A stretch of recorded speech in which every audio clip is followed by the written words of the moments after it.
El juicio contra el fiscal general del Estado que va a comenzar el lunes. ¿Ustedes desde el Gobierno mantienen su apoyo en él?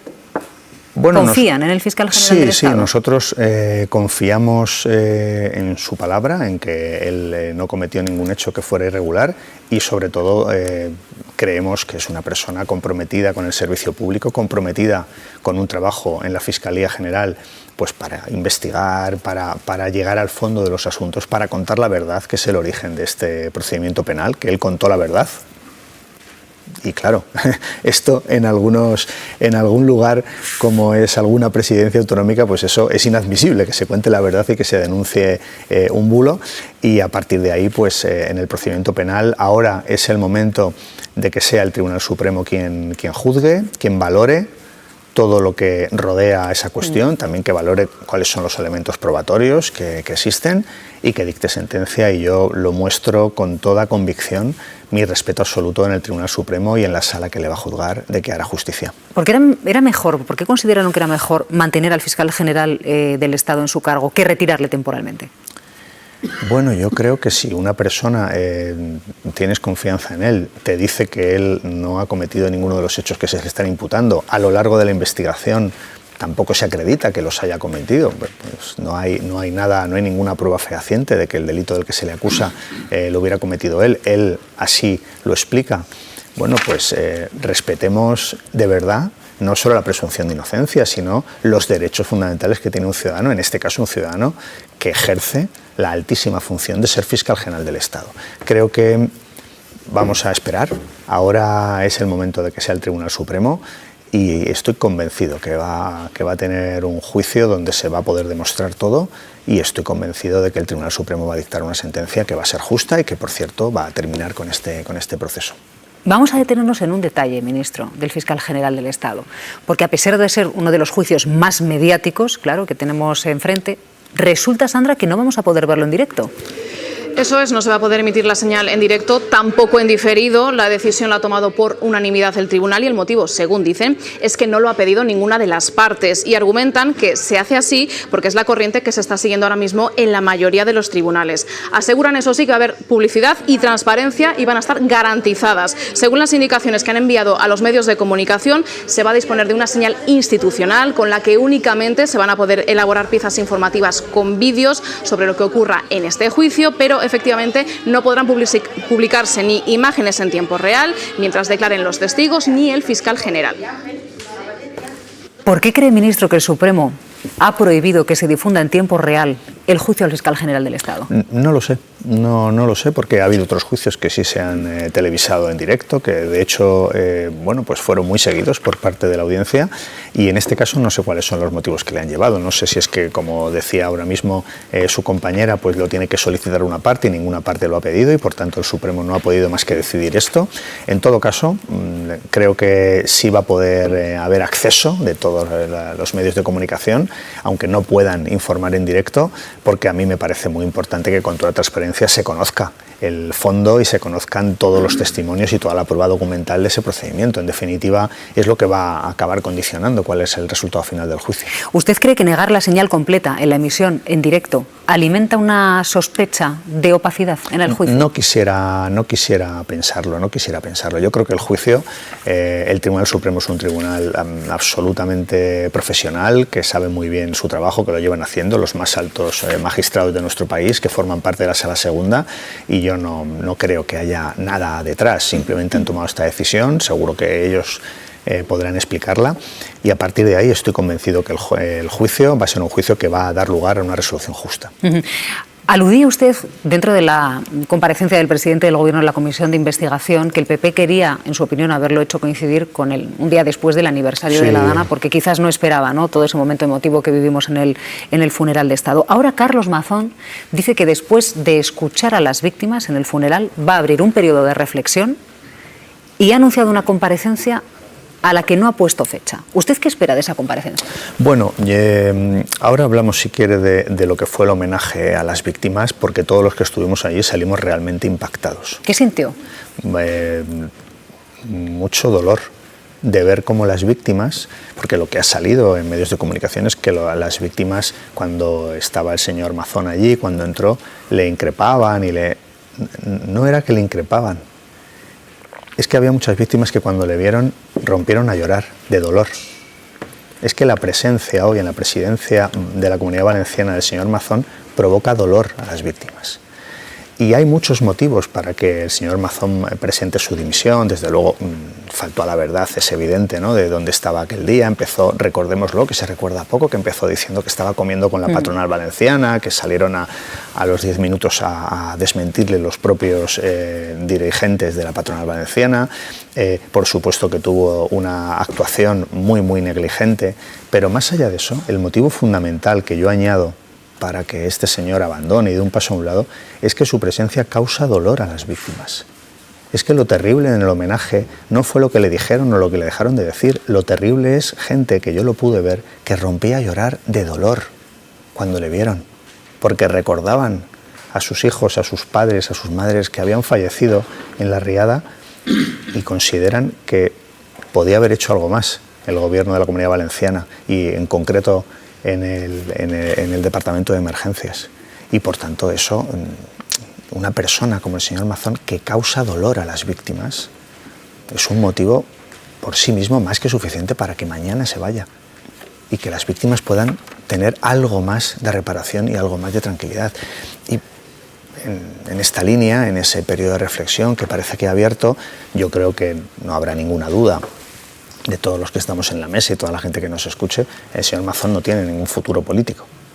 La duda es si va a ser una decisión suya. No sé si el PP piensa lo mismo, bueno, ministro. Yo estoy convencido de que también en el PP, si tenían alguna duda el miércoles salieron de ella, de que no tiene ningún futuro político el señor Mazón. La duda es si va a dimitir él, si va a ser su partido el que le aparte o si van a ser los valencianos los que le pongan de patitas en la calle. Esta es la duda, porque que no tiene futuro es evidente.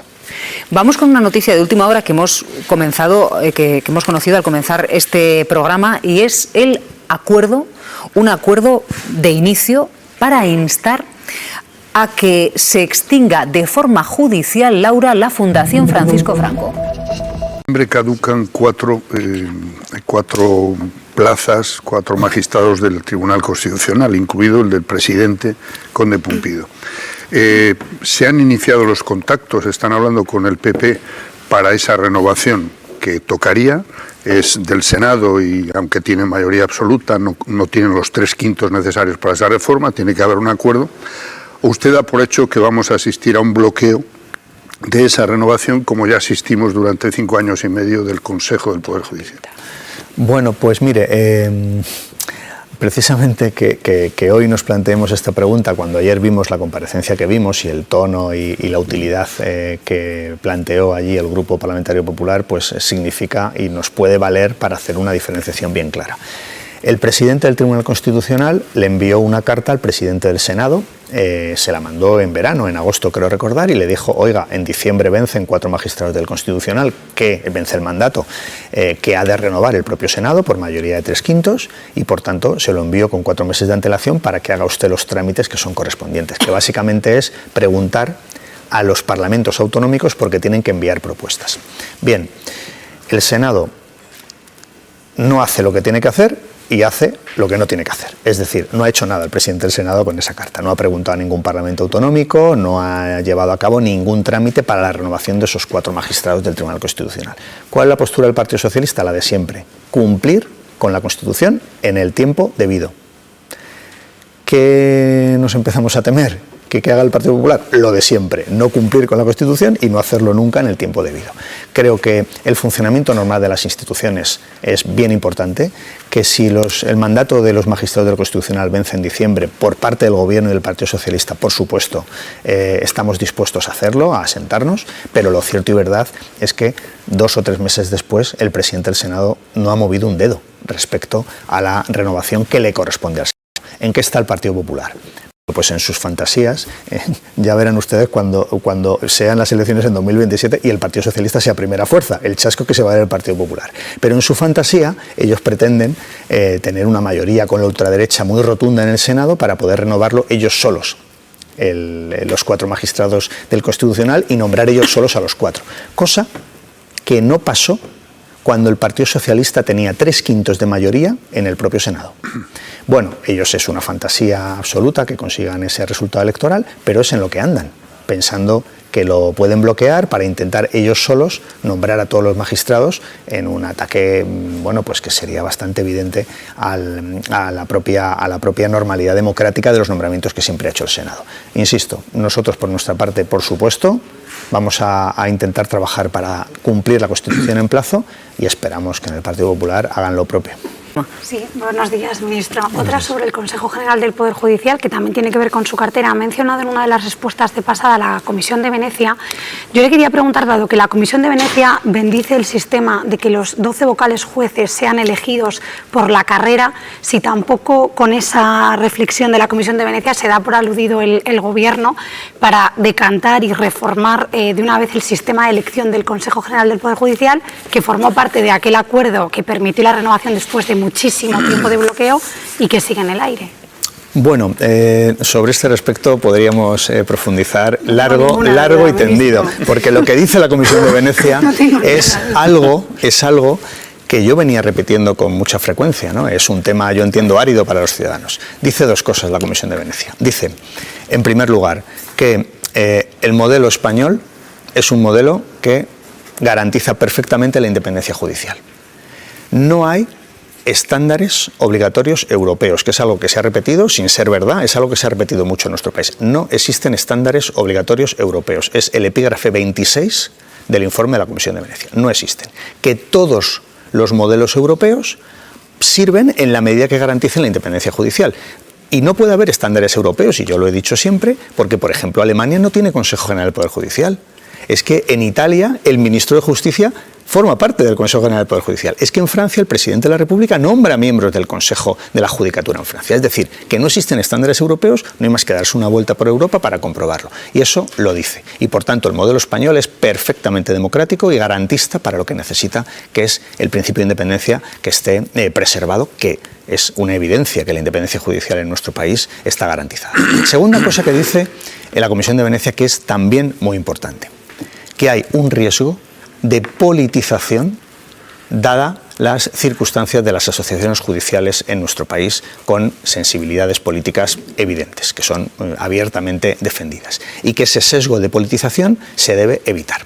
Por tanto, hay dos modelos para elegir los 12 vocales judiciales del Consejo. Dos modelos, el modelo democrático y el modelo corporativo. Yo apuesto por el modelo democrático, que es el Pacto de Estado de 2001 con el Partido Popular, donde el Parlamento elige en última instancia, después de que los jueces hayan hecho propuestas, el Parlamento decide los 12 vocales. Y ese es el modelo democrático, por el que yo apuesto, que es equilibrado, que es neutral, que garantiza la representación de todas las sensibilidades y, por tanto, a mí me parece que un poder del Estado ha de ser democrático, no pido demasiado, ha de tener base democrática.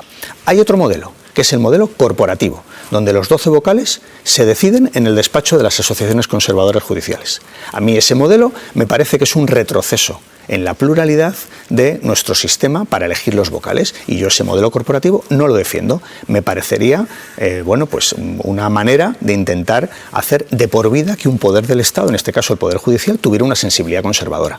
Y a mí eso no me parece democrático. Por eso yo apuesto por el modelo democrático y que el Parlamento tenga la última palabra. Hay quien apuesta por el modelo corporativo, que quiere que se decida en un despacho de una asociación judicial. Bien, hagamos este debate. Pero lo que ha dicho la Comisión de Venecia es que el riesgo de politización con las asociaciones judiciales es altísimo. Epígrafe 36, y lo que ha dicho la Comisión de Venecia, epígrafe 26, es que no hay estándares obligatorios, como es obvio porque hay modelos muy diferentes en Europa. El Gobierno da el primer paso para la disolución definitiva de la Fundación casi medio siglo después de su creación. Entiende que la entidad vulnera la ley de memoria democrática al ensalzar la dictadura y la figura del dictador, que está expresamente prohibido en la ley. Por tanto, la entidad tendrá un plazo de 10 días para presentar alegaciones, pero si no logra justificar su actividad, entonces quedará extinguida y su patrimonio pasará a fines de interés general, como por ejemplo proyectos educativos o de memoria histórica. El Gobierno recuerda que la ley precisamente lo que busca es proteger la memoria de las víctimas del franquismo y también promover los valores democráticos.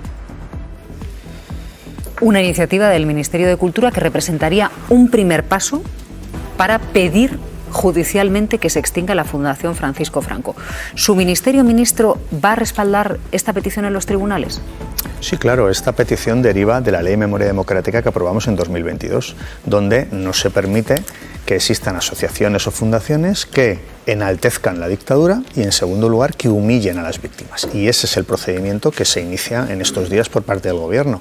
Si la Fundación Franco es una fundación que enaltece la dictadura, yo creo que el propio nombre, con leerse el artículo 1 de los estatutos, pues ya tiene respuesta a esa pregunta. Y la segunda cuestión es si humilla a las víctimas. Y de la documentación, de las publicaciones, de las actividades que hace esta fundación con el nombre del dictador, pues evidentemente que también humilla a las víctimas y por supuesto las denigra. Y por tanto, pues se inicia un procedimiento que yo espero que acabe con la extinción de esta fundación y que 50 años después de la muerte del dictador, que no se puede banalizar, ¿no? Que es un dictador, es un criminal, es un ladrón y por tanto pues es una persona que conviene que cuanto antes la democracia española olvide todos los vestigios, y yo creo que si 50 años después conseguimos que su fundación sea extinguida, sea disuelta, pues será una buena noticia para la democracia española. ¿Por qué se ha tardado tanto tiempo en dar el paso? La Ley de Memoria es del año 22, es decir, de hace apenas 3 años. Es una cuestión que nos llevaría tiempo, ¿no? Porque la democracia española no inició antes, digamos, pues una necesaria adecuación. No, discúlpeme, ministro, todos... digo desde el 22 hasta el 25. Ah, Han bueno, pasado 3 años. porque ha habido... Este paso, ¿por qué no se ha dado sí, mucho antes? Sí, porque ha habido también que tomar, no solo a nivel legislativo, sino también ha habido que adaptar algunas normas, algunos reales decretos a nivel reglamentario, y luego estos procedimientos son procedimientos con muchas garantías, es decir, se ha investigado, se ha instruido, y es ahora cuando se tiene una serie de documentación que acredita lo que el Gobierno piensa, es cuando se da traslado a la Fundación Francisco Franco para que alegue. Y por tanto, vamos a dejar los tiempos, puede que haya transcurrido más tiempo del necesario, desde luego 50 años, que en España 50 años después del dictador siga existiendo una fundación con su nombre para enaltecer la figura de este criminal, pues realmente pues es algo muy duro. Durante el proceso, el juez podría suspender, si así se le solicitan, las actividades de la Fundación Francisco Franco. ¿Ustedes se lo van a pedir? Vamos a pedir la suspensión cautelar, sí. Una vez que se inicie el procedimiento judicial, vamos a pedir la suspensión cautelar de sus actividades y el juez podría acordarlo o podría esperar al final del procedimiento. Bueno, vamos a hablar, ministro, de la LOECRIM. La ley que permite, la reforma de la ley que permite que la instrucción no quede en manos de un juez, sino que pase a manos del fiscal. Sí.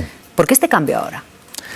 Bueno, pues 143 años llevamos con la ley de enjuiciamiento criminal actual, que es de 1882, del siglo XIX, o sea, es decimonónica, realmente decimonónica la ley, y en la propia exposición de motivos de la ley de 1882 ya se decía que era temporal que los jueces llevaran la instrucción, que tenían que llevarlo los fiscales. Bueno, pues temporal ha sido, 143 años, y ahora abordamos esta reforma. Es una reforma absolutamente necesaria, porque en toda Europa, en todas las democracias occidentales, la investigación penal la llevan los fiscales y los jueces hacen lo que dice nuestra Constitución, que es juzgar y ejecutar lo juzgado.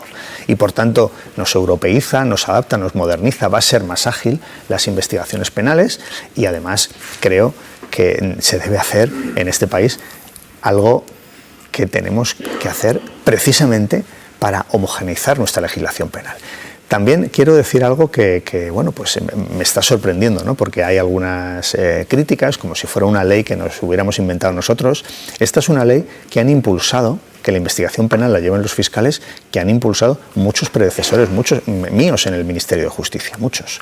Y por tanto es una ley que es de Fran Camaño, que fue ministro de Justicia, el último ministro de Justicia de Zapatero, pero es una ley de Ruiz Gallardón, que fue ministro de Rajoy, es una ley de Rafael Catalá, es una ley de todos los ministros previos a mí de los últimos 10, 15, 20 años. Y también es fundamental recordar que el hecho de que la investigación la lleven los fiscales es parte de un gran pacto de Estado por la justicia que firmó el Partido Socialista con el Partido Popular en el año 2001, gobernando el Partido Popular con mayoría absoluta. Y en el año 2001 pactaron las dos grandes fuerzas políticas de este país que la investigación penal, para acercarnos al modelo imperante en todas las democracias occidentales, es que la investigación penal la lleven los fiscales. ¿Y usted cómo va a garantizar que los fiscales trabajen sin presión política? Hemos ya modificado en la propia ley de enjuiciamiento criminal nueva, la ley orgánica de enjuiciamiento criminal nueva, hemos adaptado el estatuto del Ministerio Fiscal. ¿Para qué? Para reforzar su autonomía, para reforzar su independencia, para reforzar que no haya ninguna intromisión del gobierno, ni del gobierno de España ni de los gobiernos autonómicos, pero sobre todo que la ciudadanía pueda estar tranquila en el sentido de que todas las comunicaciones serán públicas, de que además se registrarán, de que no puede haber ninguna instrucción del gobierno de turno al fiscal general, incluso desvinculamos la duración del fiscal general, de tal manera que ya no depende como ahora de la duración del gobierno, sino que los fiscales se nombrarán por 5 años y por tanto pues el fiscal general puede haber sido nombrado por un gobierno anterior.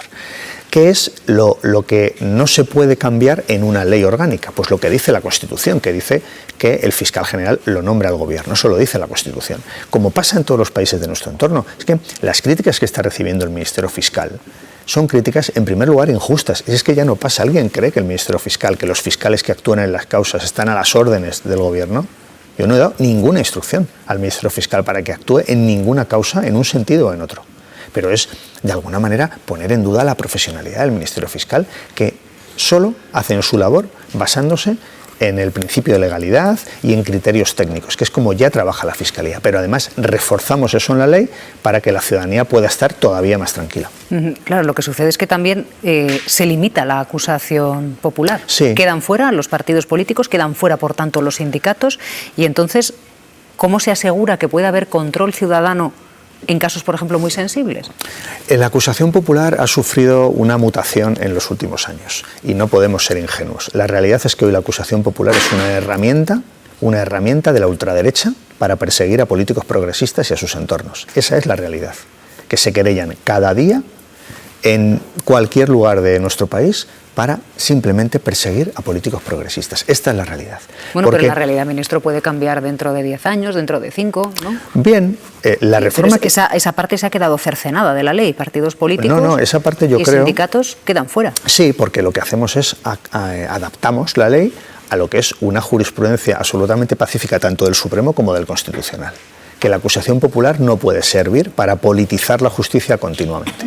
Nos ha pedido el Supremo y nos pide el Constitucional que los partidos políticos, los sindicatos y las instituciones públicas no puedan ejercer la acusación popular, pero cualquier organización de la sociedad civil, cualquier particular sí puede ejercerla. Es decir, que es adaptarnos a lo que nos está diciendo el Supremo y el Constitucional, pero queda absolutamente comprendido cualquier órgano, cualquier organismo, cualquier asociación, cualquier fundación que quiera ejercer la acusación popular en el seno de sus competencias y dentro del objeto de esas fundaciones, de esas asociaciones. Por tanto, a mí lo que me parece es que es modernizar el proceso e intentar de alguna manera que no se politice la justicia cuando son los partidos políticos y cuando son los sindicatos los que acuden a ella. Y lo dicen los tribunales de manera más que reiterada.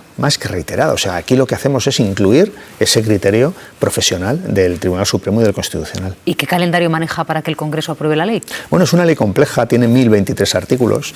Hemos conseguido, somos el primer gobierno de 143 años que aprueba un texto nuevo de ley orgánica de enjuiciamiento criminal y lo envía a las Cortes para su tramitación parlamentaria. No, si no se lo preguntaba por la ley, se lo preguntaba por los apoyos que necesita usted mayoría absoluta y Junts ha roto con el Partido Socialista. Bueno, pero son 350 diputados los que hay en el Congreso. Ya le decía antes que es que esta ley forma parte de un pacto de Estado, Partido Popular, Partido Socialista en el año 2001. ¿Y tiene los votos del PP, ministro?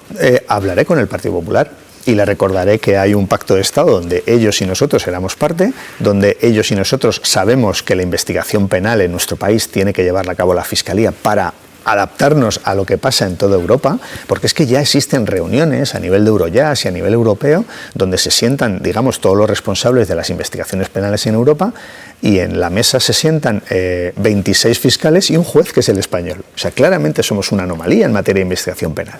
Entonces, yo haré un llamamiento a todos los grupos políticos de la Cámara. ¿Por qué? Porque es una ley de país. Si la ley de enjuiciamiento criminal actual ha durado 143 años, igual esta dura un siglo.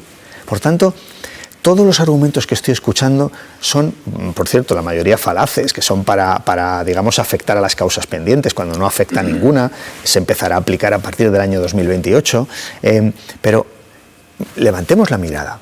Necesitamos una ley de investigación penal moderna, ágil, europea. Hagámoslo con el concurso de todos los grupos políticos, cuando hay un pacto de Estado, que ya solo ese pacto de Estado garantizaría más de 250 diputados. ¿Teme que su ley embarranque cuando llegue a ser votada en el Congreso? Bueno, Cuando llegamos al gobierno en junio del 18, había quien nos pronosticaba, algún analista sesudo, que íbamos a durar unas cuantas semanas en el gobierno. En unos pocos meses, Pedro Sánchez será el segundo presidente más longevo de la historia de la democracia española. Por tanto, ¿cómo lo hemos conseguido? Porque no hemos tenido mayoría absoluta. De hecho, ahora tenemos un gobierno de coalición que es minoritario en el Congreso. No tiene tampoco los votos para sacar adelante las iniciativas. No, pero le preguntaba por la ley. Si teme que con embarranque, ministro, sí, cuando pero llegue al Congreso. Voy a eso. No eludo ninguna pregunta. ¿Cómo lo hemos conseguido? Con mucho trabajo, con mucho esfuerzo, con mucho diálogo, buscando puntos de equilibrio y buscando normas que todo el mundo se sienta cómodo. Eso es lo que vamos a hacer con la Ley de Enjuiciamiento Criminal. A mí me parece que un paso adelante de nuestra normativa procesal penal en esta materia, un paso adelante indiscutible de superar una ley de casi 150 años, creo que debería ser analizada, estudiada por los grupos parlamentarios. Yo, desde luego, le comprometo que voy a dejarme la piel en buscar los apoyos para esta ley, igual que lo hago para todas las leyes que aprobamos. Porque esta legislatura, que es muy complicada, con un Parlamento muy fraccionado, que es el que votaron los españoles en julio del 23, hemos aprobado ya 45 leyes. Ganamos en torno, de media, ganamos el 90% de las votaciones en el Congreso.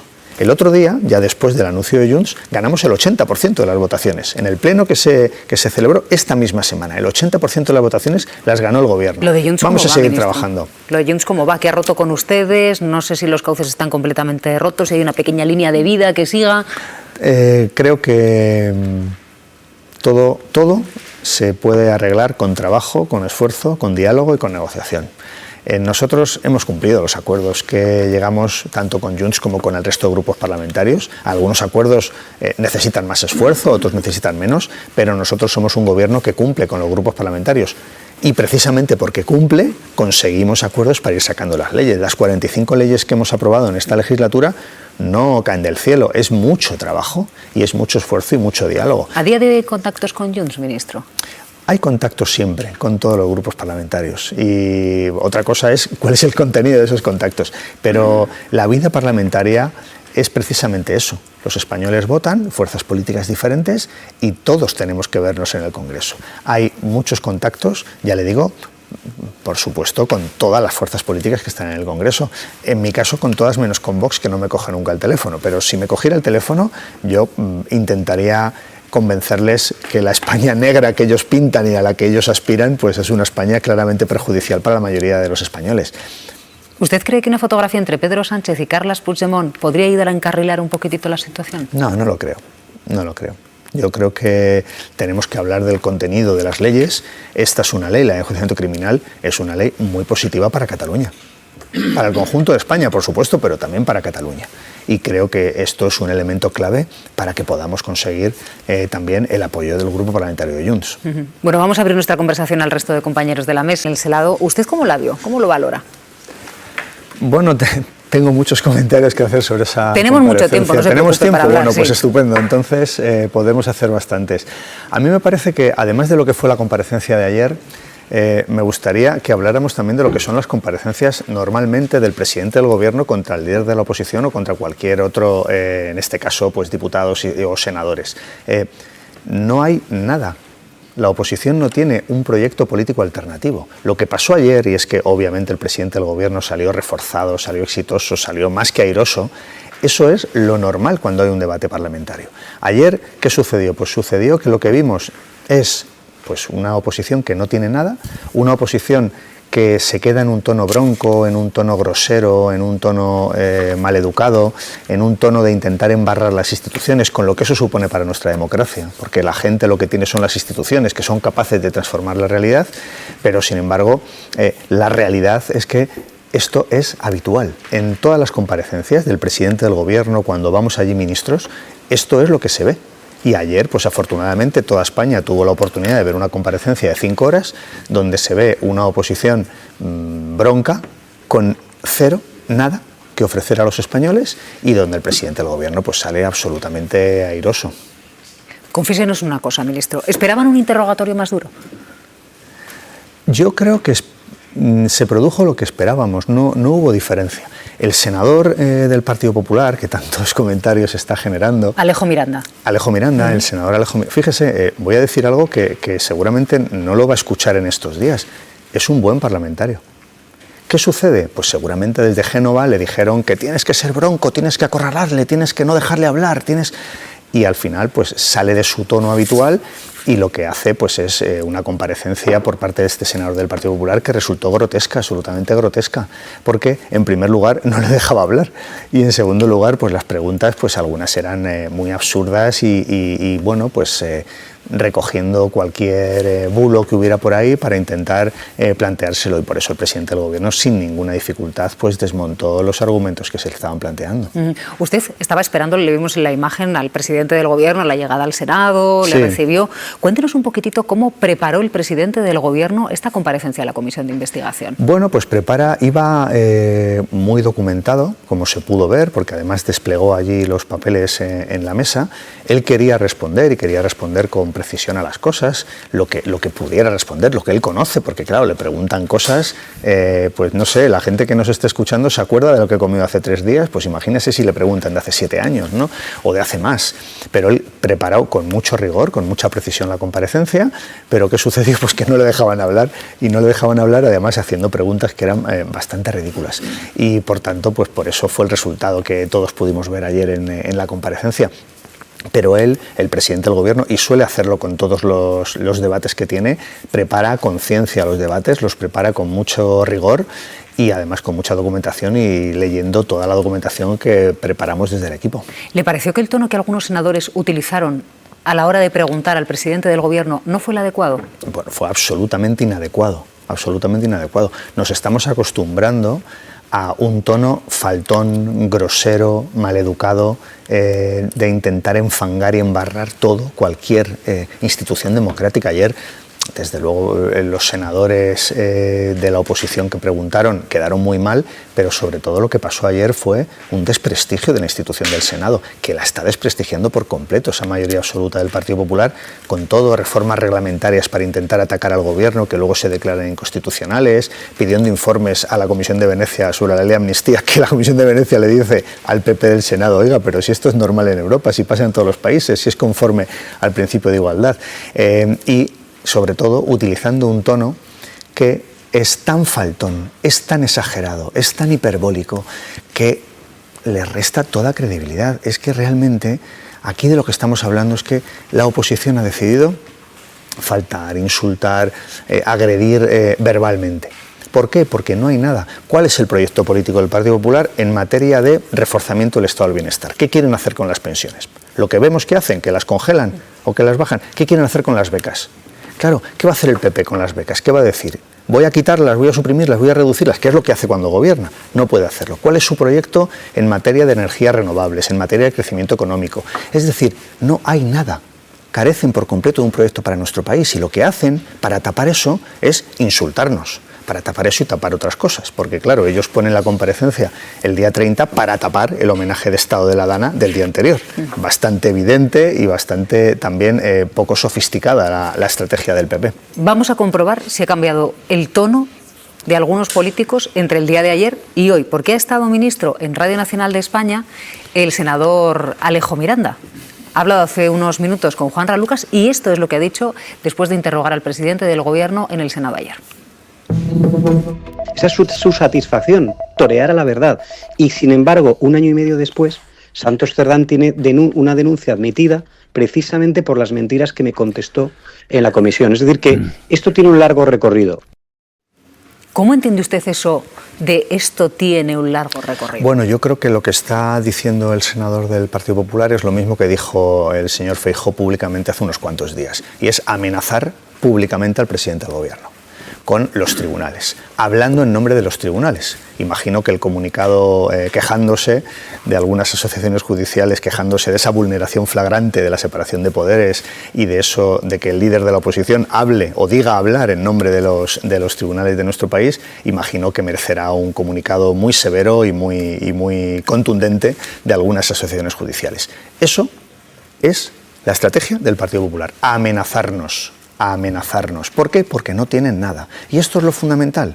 La gente que nos esté viendo, que seguramente ayer estaría avergonzada de ver ese espectáculo de barro al que nos sometió el Partido Popular y la ultraderecha en el Senado, en el fondo eso Lo que ayer vimos, lo que hacía era tapar el homenaje a las víctimas de la Dana del día anterior, donde quedó muy de manifiesto a quién responsabilizan las víctimas de la situación que sufrieron, y también tapar una ausencia completa de proyecto político que hay en el Partido Popular, que no tienen ningún tema del que hablar. No nos pueden hacer oposición ni en economía, ni en estado del bienestar, ni en peso internacional de nuestro país, ni en haber normalizado la situación y la cohesión territorial de nuestro país, especialmente en Cataluña. No tienen nada. Por eso nos insultan, nos amenazan y nos tratan de hacer la vida imposible por métodos que avergüenzan a cualquiera.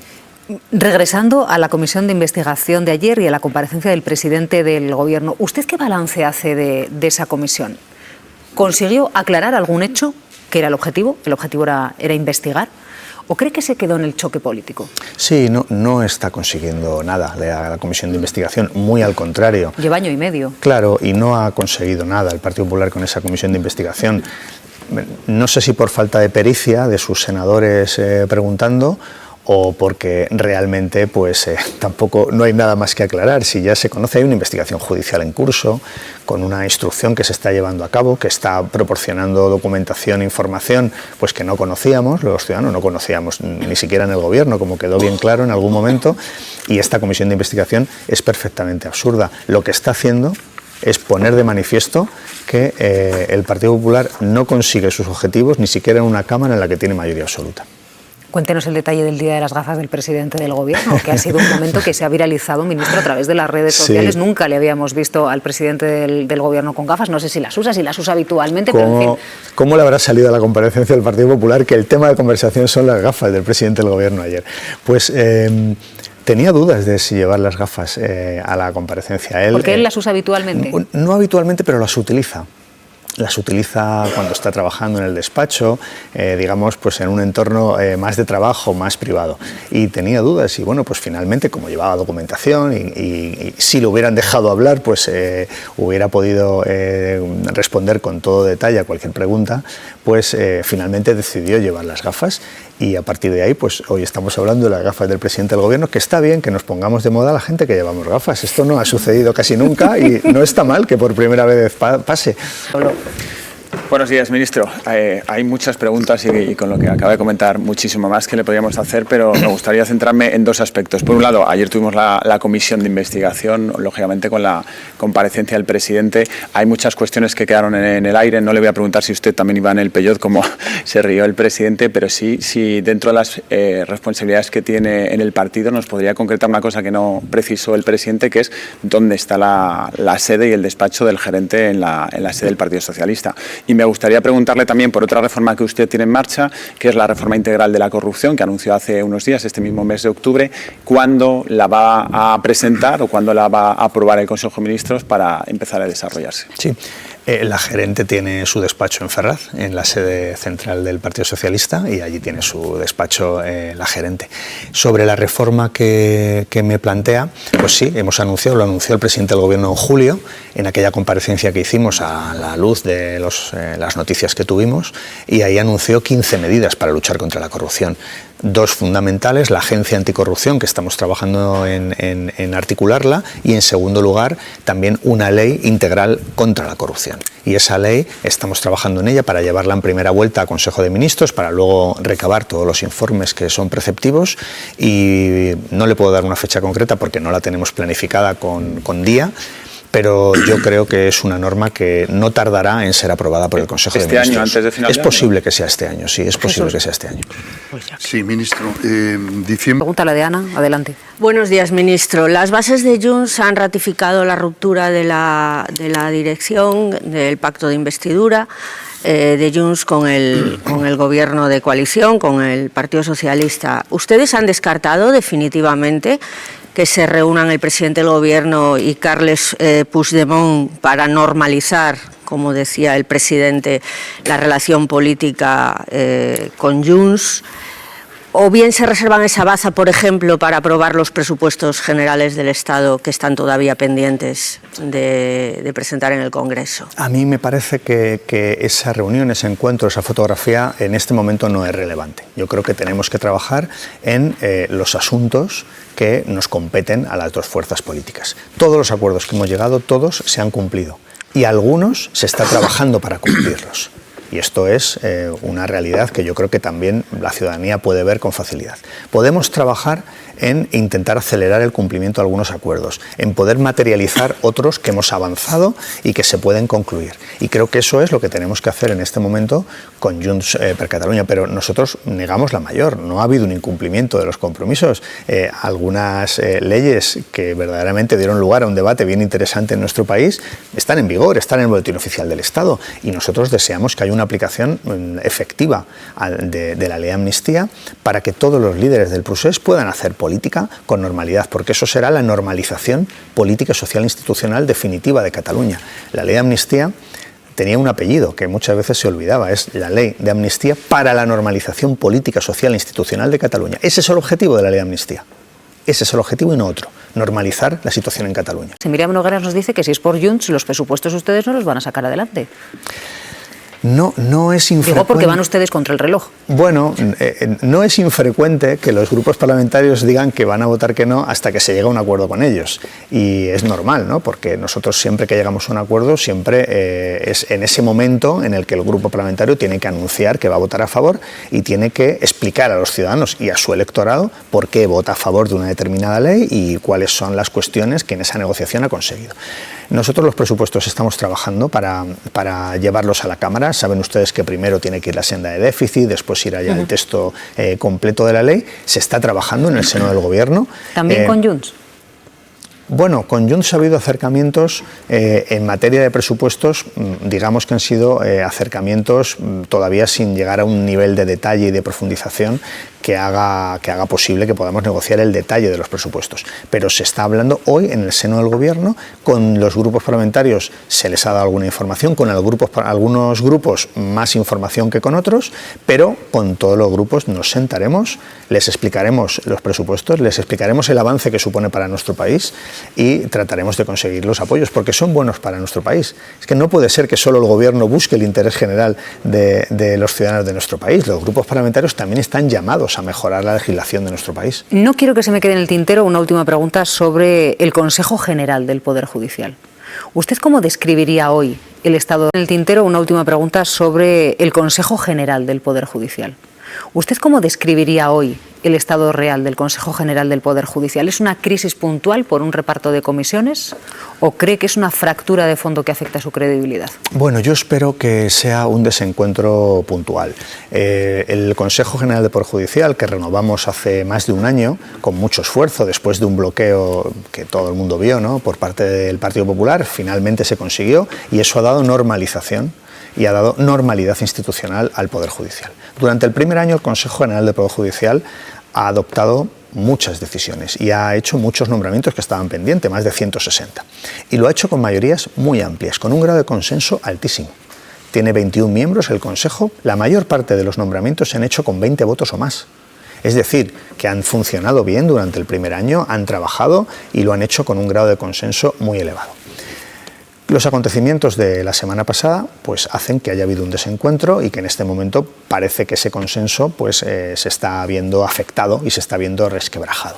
A mí me parece que si se rompe el consenso en el Consejo General del Poder Judicial es una mala noticia para el Consejo y es una mala noticia también para la presidenta. Yo creo que es bueno que exista ese consenso y que se sigan sacando adelante los nombramientos y las distintas decisiones del Consejo con una mayoría amplísima para integrar todas las sensibilidades que existen en el Consejo, que es lo que antes explicábamos, que un poder del Estado ha de tener una base democrática y por tanto ha de tener en cuenta todas las sensibilidades, no lo puede copar una única sensibilidad, porque un poder del Estado, en este caso un Consejo General del Poder Judicial, con solo una sensibilidad conservadora, es por definición una sensibilidad inmovilista. Y el inmovilismo en la justicia ya sabemos a lo que nos lleva, a cronificar los problemas de toda la vida de la justicia. Es el momento de las reformas y es el momento, esta legislatura es la oportunidad para reformar la justicia y dar un salto adelante absolutamente fundamental para que la justicia sea un poder del Estado, sí, pero un servicio público cercano y ágil para los ciudadanos. Mire, en esta legislatura hemos aprobado modificar la planta judicial en la Ley de Eficiencia del Servicio Público. Una planta judicial, que son los juzgados unipersonales, que lo vamos a convertir en tribunales de instancia más flexibles, más ágiles, pues la planta judicial que hemos modificado en esta legislatura es de 1834. Isabel II tenía 4 años. y lo hemos cambiado en esta legislatura. Estos cambios estructurales de fondo a la justicia para mejorarla, estamos proponiendo 2.500 nuevos jueces y fiscales en 3 años. 2.500 nuevos. Las convocatorias son de 0, de 70, de 200 en los últimos años. Es decir, estamos en la legislatura de la mayor transformación de la justicia en décadas. Y por tanto, es necesario una visión reformista de la justicia para superar los problemas que históricamente ha tenido.